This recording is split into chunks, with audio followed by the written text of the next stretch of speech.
Achar Galut Bahar Sinai. Kulam alchu abaita v'itchilu litpalel. So after God revealed himself at Mount Sinai, remember the 10 Commandments? So Shlomo says, everyone went home and they davened. Not sure where he's getting that from. That's what he says. They all went home and davened. They davened Maariv. Or actually, maybe Mincha, because the revelation was during at night. I don't know, maybe they davened Shachar. It's unclear. They davened something. V'shash time esre. אתה רוצה? בשמחה רבה. זה בשביל כל עם ישראל. בשמחה רבה. זה צריך להגיד שהחיינו אבל. יש חודש אדר לאכול המנטשים. זה מצווה גדולה. לא צריך. אוקיי. בשעה 12 הם חזרו, משה רבנו החל ללמד אותם את התורה שזו עתה קיבלו. At 12 he came back and he began, and after their break I guess they had breakfast, and they had a coffee, and then Rav Shlomo started, and then Moshe Rabbeinu started teaching them Torah. So what was the first halacha that Am Yisrael was taught after Har Sinai? Anybody remember? Anybody can take a guess? I'll give you a hint.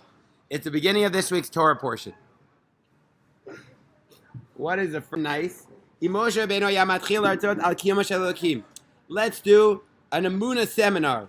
How we know that the Torah is true. What is God? All loving. That should be the first mitzvah. There's a God.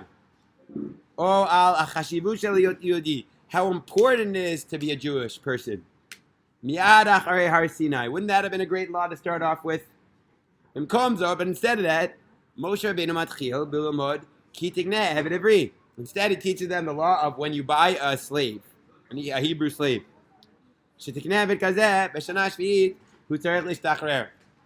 When you buy this slave on the 7th year, you go free. He goes free. If he wants to stay as a slave, he has to stay until Yovel. Okay, very nice. But why would that be the first law that Moshe Rabbeinu teaches Am Yisrael? Of all laws, why start with such a, turn off? I don't know if that's the right word, but it's such mundane. I mean, there's a lot of good mitzvahs in there. Maybe kamocha. Could be a go-round at a Shabbos table. If you were to pick the first mitzvah to teach Am Yisrael, what would be the first mitzvah? And why? But why did Moshe Rabbeinu choose, or Hashem choose, Eved Ivri? So Rav Shlomo is going to give us an answer. Before he gives us an answer, do you have an answer? I want you to know. Some of our rabbis say, no one, Tosfos says, had ever been sold into slavery by Beis Din. That's what Tosfos says in the Gemara in Kiddushin. If that's true, why are you telling me about slavery? You know what the tzaddikim, i.e. the Hasidic Rebbe say? It's not about the slave, it's about the master of the slave. Do you understand, my friends? Sometimes you try to be other people's masters. Do you know how many parents are the masters of their children? Masters in a bad way. How many? A lot. Like 1 million. Yeah. Lefamim balu adon al ishto. Sometimes a husband is the master over his wife, like Baal, and sometimes the woman, especially in our generation, is the master over the man. Sometimes my kid did something not right. And you know how I tell him that he did something wrong? I subjugate him. I make him my slave.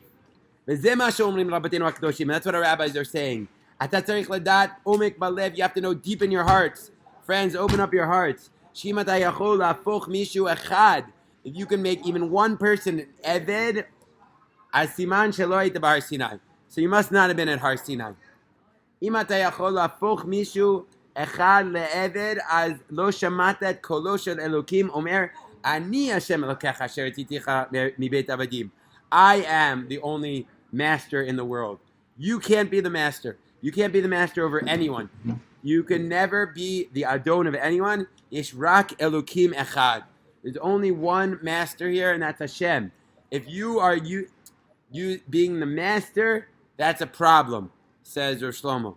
So let me ask you guys. Sometimes Rav Shlomo uses a little bit symbolic meaning. What do you think Rav Shlomo means when he says, don't be the master. Don't enslave someone else. Like, make that practical for me. Ma ze omer? What does it mean that a wife is being master, a husband's being master of a wife? What does that mean in practical terms? I want you to open your hearts to the deepest depth. We're not God's slaves. We are the, I guess, servants of HaKadosh Baruch Hu.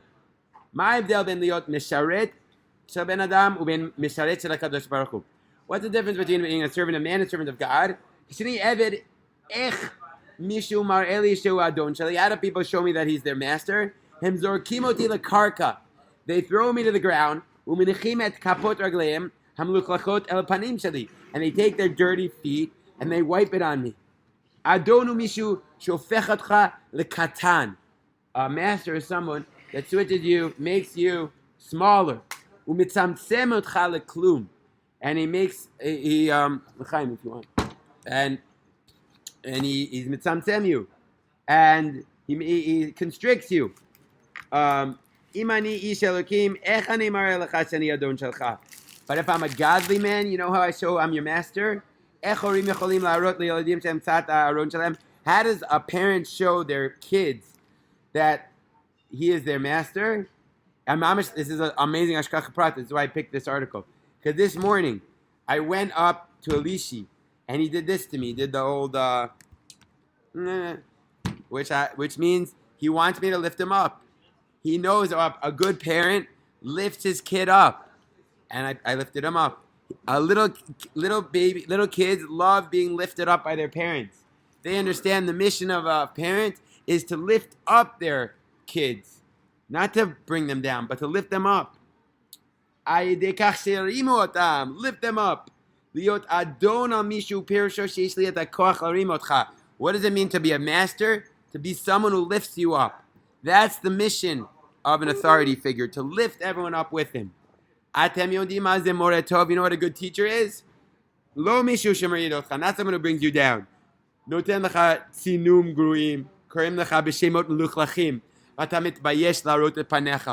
you bad names.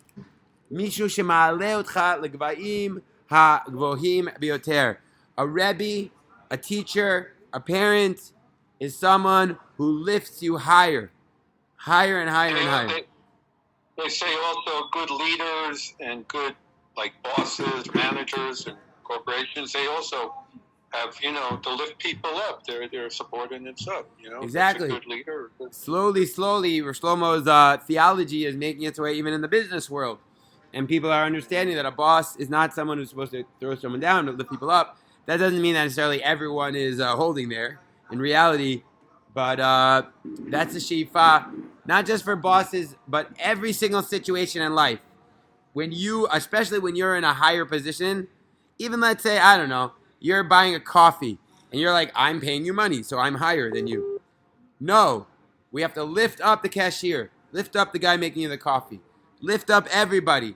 That's the mission of a yid, to lift people up, not to bring them down. I see Daniel wants to say something. Sometimes, sometimes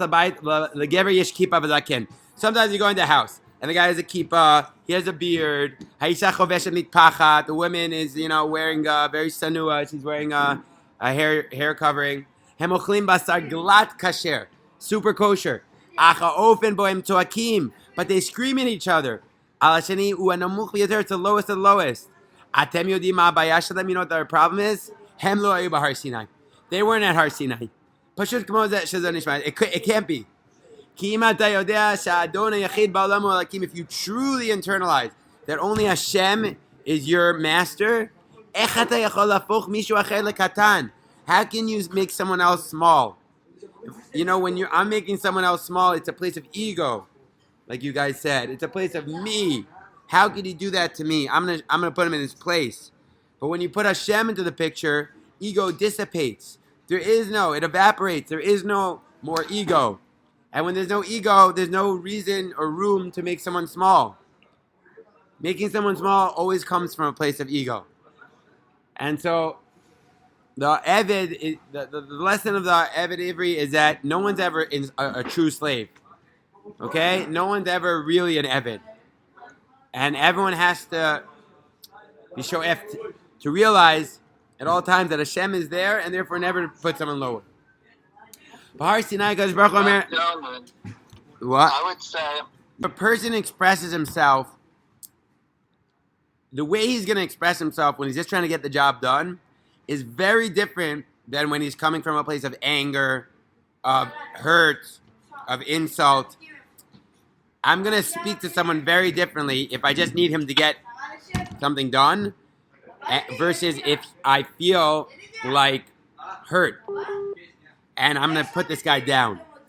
Those are very different emotional responses.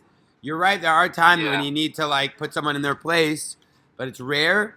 It can happen, but the way that a person is going to express himself there is going to be very different than when it's coming from a place of putting someone down. Can I put these two perspectives? I am your only master. You know what I did? I lifted you up. I took you out of Egypt. What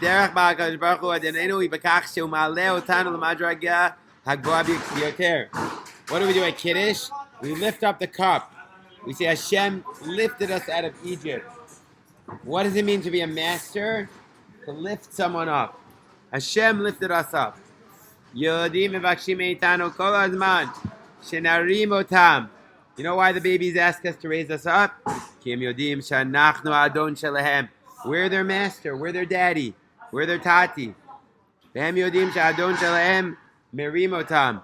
they know their master lifts them up. Okay?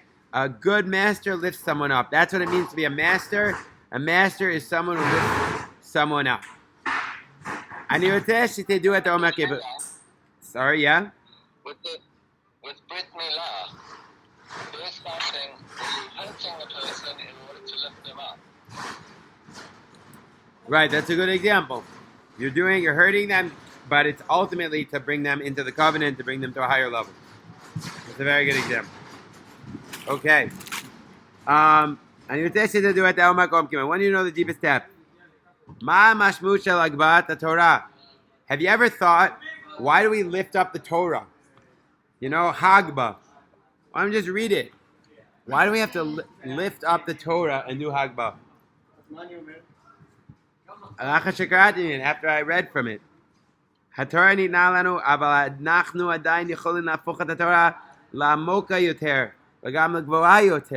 Yes, Hashem gave us the Torah, but we can transform the Torah. We can make it higher. We can make it deeper. We can make the Torah more special. We can lift up the Torah. We can do Hagba. Isn't that a gorgeous idea?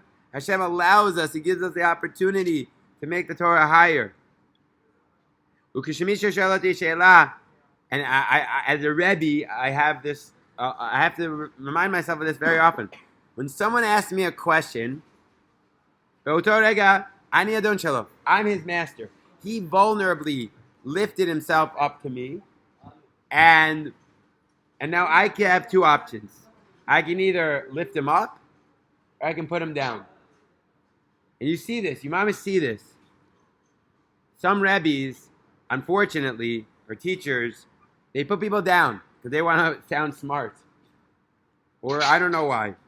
And someone asks a question, and they don't make them feel good. Maybe it is a dumb question, but a good Rebbe knows how to lift the student up and make them feel good about the question they asked. Because if you bother to ask a question, it means you're You're curious. You want to learn. So you have to use that opportunity to lift people up. And of course, Rav Shlomo himself was a master of this. He would never put people down. He would always lift people up. There's a famous story where there was a person who was not all there. He was a bit crazy. And he asked him a question, and then the question went on for a half hour. And Rav Shlomo refused to cut him off. He didn't want to cut him down. And after it was being televised on TV, and he said, I'd rather ruin the entire TV show than to put down one person.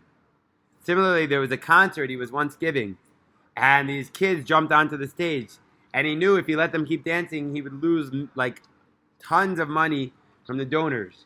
But he refused to take them off of the stage. He did not want to make those kids feel bad. He said, no matter what, I will not bring anyone else down. That was Rav Shlomo. And a Rebbe or a teacher or whenever we're in an authority position, you have to be very aware of that. So bring people up. Okay? As a Baal Shem Tov, a Kadosh, Omer Shazeh Mivchan. This is the test, my friend, says the Holy Baal Shem Tov. Moshe Rabbeinu Chozer V'Omer Beseder Chaveri. My friends, Kulchem Amadetem B'Har Sinai. You're all at Har Sinai. Hershu li livdok et im haraglayim shelachem hayum sham o she'atem hayitem sham. Were your feet there or were you there? Im mishu kan choshev liot adon shel mishu acher. If someone wants to be the master of someone else, wants to be the big guy, em lo ayu b'Har Sinai. And that's not a real yid. A yid is someone who never tries to lift himself over someone else. A yid is someone who's always trying to lift other people higher. Anachnu zaro shel Avram Avinu yesh lanu chush amok mo'od la'avodah zara. Now Shlomo is going to take it even deeper. We, the Jewish people, are very, very sensitive to avodah zara, to our idol worship. Yesh lanu chush me'uleh u'muchlat shel mai avodat Elohim. We know what it means to serve God, avodat and Elohim, and what it means to serve idols. Avodat Elohim lo merit rach stam lakachat chatichat etz lishtachavot eleh. Doesn't just mean to bow to a piece of wood. Zelo avodat Elohim. That's not idolatry. Ela pashut tipshut muchletet. That's just stupidity. Avodat Elohim ze im ben adam lokech latzmo yoter koach mima sheyesh lo. He makes himself greater than he really is. Ze kashani ofechet atzmi lagadol yoter mima sheni. I make it like I'm much bigger than I really am. Ani rak ben adam. Zeko. I'm just a guy. I'm just a man. At the end of the day. L'adam yesh zchut liot more.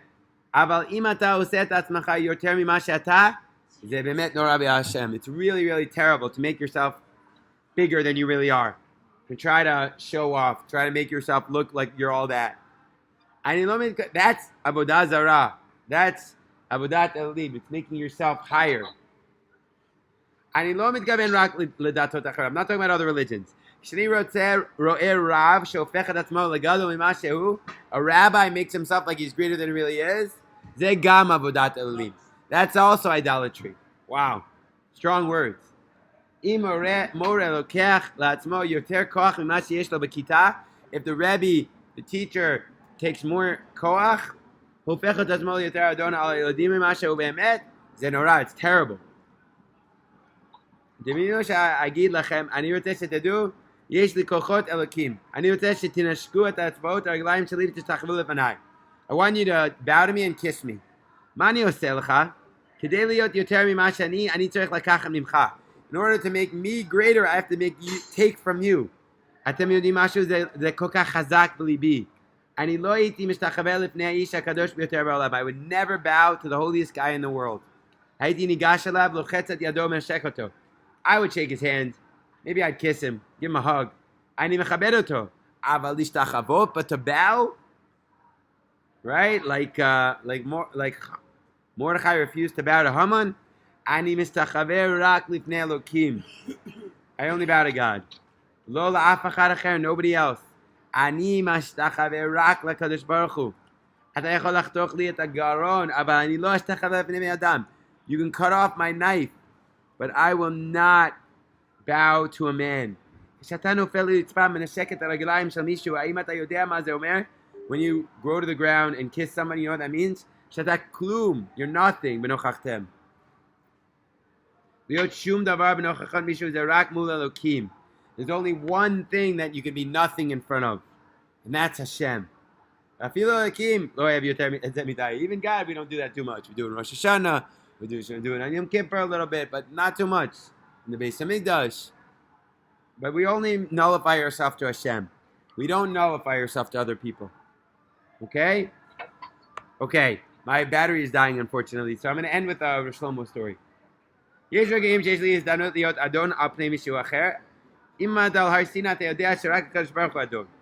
Right. Here's the story. Once Rav Shlomo was by a great rabbi. Now his daughter was 9 years old. You know, there's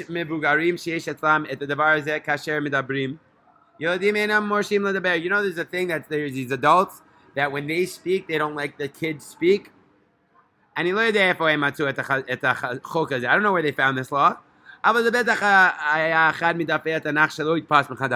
guess it wasn't printed in the new versions of the Tanakh. Once, every time the little girl wanted to say something, her mom would stop him. It hurt me so much. The daughter wanted to say something. Her mother called her, gave her a slap. Go to bed right now. The girl would not stop crying.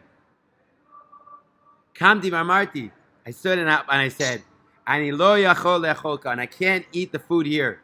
This house is not kosher. It's paganism. To embarrass a little girl?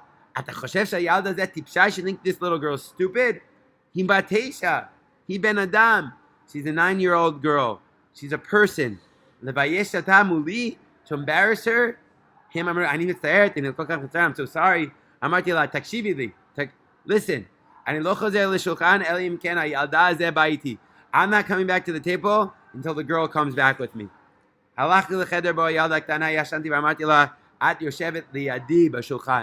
You're sitting next to me at the table, I told the little girl. And the family said, you straightened us out.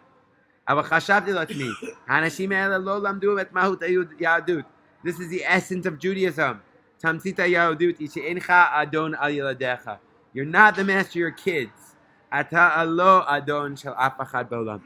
not the master of anyone in the world. Okay, so I think we got the point. He goes on and on. Clearly, Rav Shlomo is very, very passionate about this. But, oh wait, I forgot one story. Sorry, I have to include this story. One more story. It's a great story. When Rav Shlomo was working by the Lubavitcher Rebbe, one time, I did something really bad, Rav Shlomo says. I'm kind of curious what he did, but he did something bad. Now, the Rebbe called him in to, I guess, give me a little musser.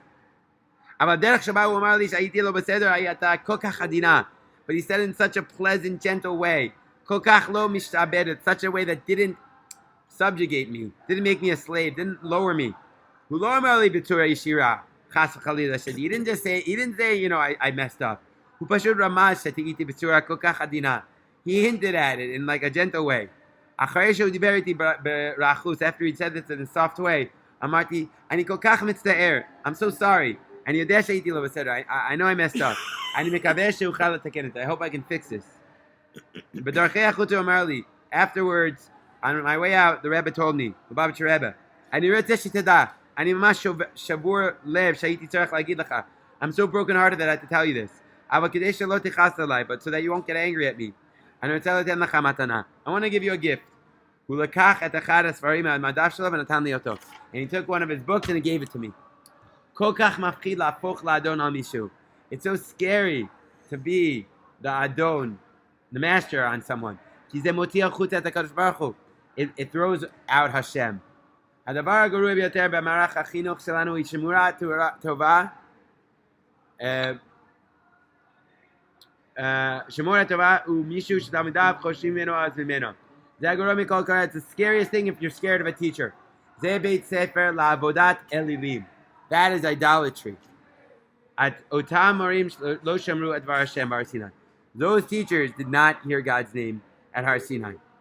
Someone's calling me, so I'm going to take a 1-second phone. I'll be back in 10 seconds. Shalom.